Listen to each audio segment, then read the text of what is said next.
একটু হ্যাঁ বলুন। হয়ে গেছে। দেখা হয়েছে ক্ষমা চাচ্ছি একটু ক্ষমা চাচ্ছি উনি জানালেন ওনাকে বলা হয়েছে 8,000 টাকা লাগবে এটা অপারেশন করতে, এরকম কিছু বলা হয়েছে?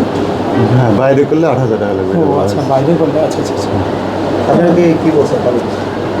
আমার কাছে যা বলতেছে আপা আমি রোগীর জন্য আছি, আমার এই জায়গায় বলতেছে যে 8,000 টাকা লাগবে। আমি কি বাইরে বলছেন না, আমার এখানে বলছে যে ফোন দিয়ে আমি ওই বিষয়টা প্রশ্ন না, আপনি একজন সরকারি ডাক্তার, আপনি কি বাইরের কথা বলতে পারেন? এই যে আমি বলছি যে লিস্ট অনুযায়ী আসতে হবে আপনাকে। দেখেন আমার লিস্ট করা আছে, আপনি যদি লিস্ট অনুযায়ী আসেন তাহলে আপনাকে অপারেশন করে দেবো। না, বাইরে বলার কথাটা আসলে কেমন না না হয়ে না, যায় না? উনি যদি আজকে ওনার লিস্ট এই যে 11 তারিখ পর্যন্ত আমার লিস্ট করা আছে। স্যার আমি একটা কথা বলি, মানে যদি হ্যাঁ বলতো যে মানে এই পর্যন্ত আপনি ফোন করে আসতে বলছেন, তাহলে স্যার এখানে কি আসা কি ফোন করে? তাহলে উনি যদি আমার সাথে যোগাযোগ করবে না, উনি আমার সাথে যোগাযোগ করবে না, না, আমি আসলে আসতে পারে। যোগাযোগ করবে তো, সে বলছে না, এরকম বলেন নাই, বলছে যে এখানে না, না, আসবে না। 8,000 টাকা লাগবে। যদি আপনি বলছেন ইমার্জেন্সি আসতে করেন তাহলে টাকা লাগবে। না, তবে আমার কাছে একটু মনে হয় হ্যাঁ, যে বলেন। আপনি এখানে বসে টাকার কথা বলতে পারেন না। না হ্যাঁ, না, বাইরে করাতে পারেন, বাইরে দেখতে পারেন, করে এটা বলা বলছে, যায়। উনি আমাকে বলছে বাইরে করলে কত টাকা লাগবে। এরকম বলছে বাইরে বলে নেই 8,000 টাকা যদি কি বেশি লাগে কম লাগে এরকম একটা বিষয় থাকে না? হ্যাঁ হইতে পারে, কম বেশি হইতে এখানে পারে। কত লাগবে? হ্যাঁ, এইখানে কোনো টাকা লাগবে না। এখানে টাকা লাগবে, Not any penny. সেটাই তো, তাহলে Not any penny. আপনার এখানে যে কোনো টাকা লাগবে না এ কথা বলছে সে? জি না।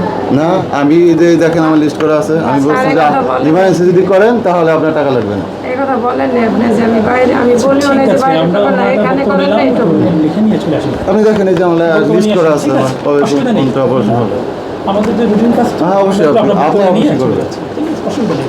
আপনার বক্তব্য নিয়ে চলে আসেন, দ্রুত কোনো রুগী লাগবে না। ঠিক আছে ঠিক আছে স্যার, Medical officer? আসে না যে আমি বাইরে কথা বলবো, আমি এসে সরকারি ভাবে তাহলে আমি বাইরে থাক, থাক, মা, আমরা কমপ্লেন জানাইছেন, ভালো করছে, ঠিক আছে, এটা ভালো করছে।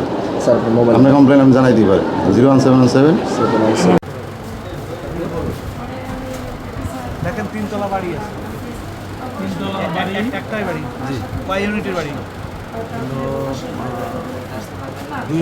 2 ইউনিটের বাড়ি। 2 ইউনিট কত শতাংশ জগার পর? 6 শতাংশ জগার পর। 6 পৌরসভার পিছনে 6 শতাংশ কেউ জগার চেনে পর এখানে? কেউ চেনে? ওনার বাসাটা কেউ চেনেন? ওই যে 3 তলা বাড়ি ওনার? না, 6 শতাংশ বাড়ি আছে। আচ্ছা ঠিক আছে, আমার স্যারে বলেনি, স্যারে বলেনি। আচ্ছা ঠিক আছে, ওটা দেখতেছি স্যার। কেউ চেনে কিনা? আচ্ছা, কয় বিঘা কিনছেন? বুঝছি সেটা। আপনি নিজে কোনো জমি কিনছেন কিনা? কোথাও? পরে হাসপাতালের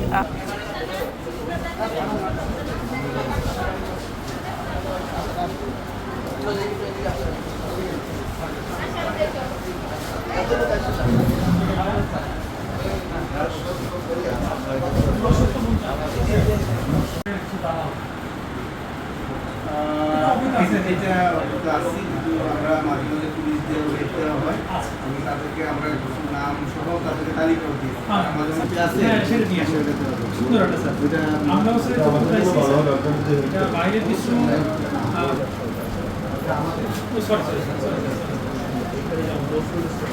নজরুল ইসলাম। কিনা অনেকগুলো রিনিউ করতে কিনা ওগুলো তারা কত এমনি আর একটা জিজ্ঞেস করতে হবে স্যার, ওই যে কিন্তু ওরা বুঝতে ভাইয়া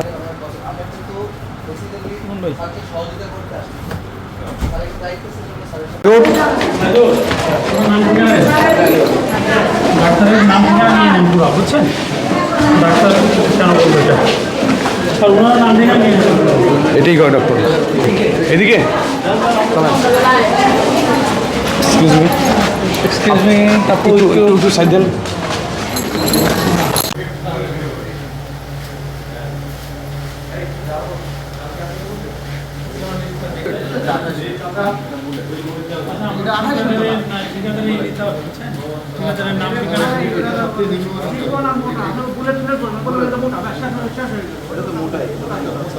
আচ্ছা, দেওয়ার কথা কি মিনিকে? আজকে না সবসময় সেটা লিস্ট লাগবে, আমি আসছি। আরেকটা বিষয় হলো মূলত 22 কোটি টাকা দরের চাল।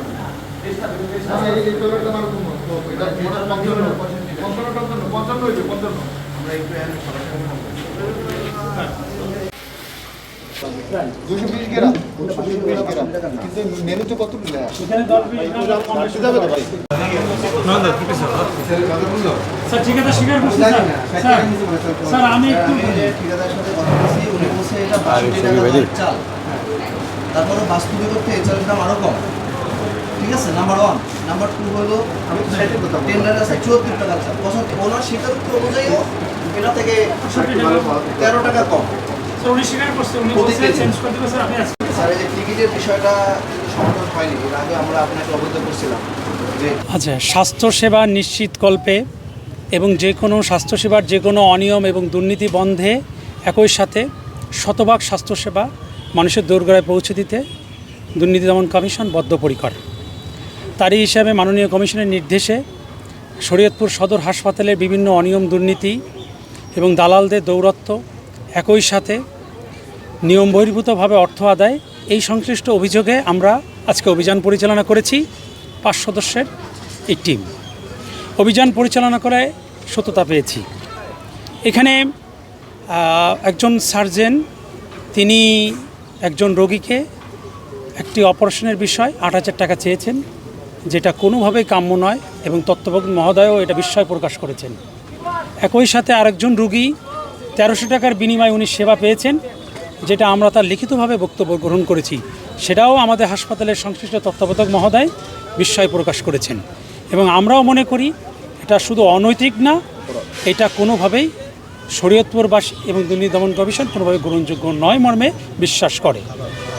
খাবারের বিষয়ে আমরা সরেজমিনে ক্যান্টিন পরিদর্শন করেছি। আমরা আশ্চর্য হয়েছি, যেখানে 75 টাকা চাউল দেওয়ার কথা, ভ্যাট আইটি বাদ দিয়েও 70 টাকা বা সামথিং, সেখানে মোটা চাউল ব্যবহার করা হয়েছে। এ ধরনের দেখার কেউ আছে আমার কাছে প্রাথমিকভাবে মনে হয়নি। এটা কমিশন অত্যন্ত গুরুত্বের সহিত গ্রহণ করেছে এবং করবে ইনশাল্লাহ বলে আমি মনে করি। আর সার্বিক পরিস্থিতি হাসপাতাল অনেকটা অপরিষ্কার, ক্যান্টিন অপরিষ্কার। এটা তত্ত্বাবধায়ক মহোদয়কে অনুরোধ করা হয়েছে যেন উনি এইটা হাসপাতালের সেবার সাথে সাথে হাসপাতালকে পরিষ্কার পরিচ্ছন্নভাবে মানুষের সুন্দরভাবে সুস্থভাবে সেবা দিতে পারে, সেটা আমরা নিশ্চিত করার জন্য তাকে অনুরোধ করেছি।